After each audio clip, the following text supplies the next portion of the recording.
box was shipped with 6 pieces of mesh that's 3 feet long, and one end is already tied. And this is my filler from home, but the box is also shipped with a cardboard tube as a filler tube.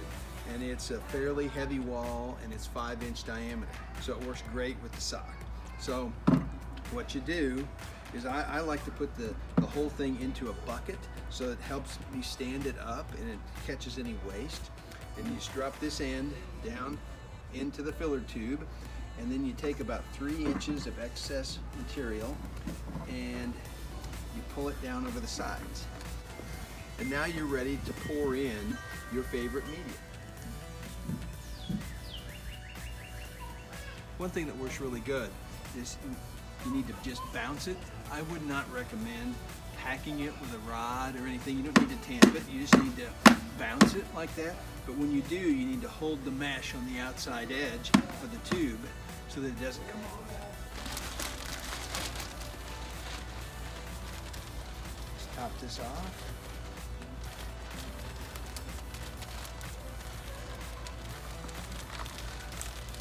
Okay. All set. So we had it like this, it's full up to the top of the filler tube. So then we just take that off. We've got a ring already made up with our zip tie,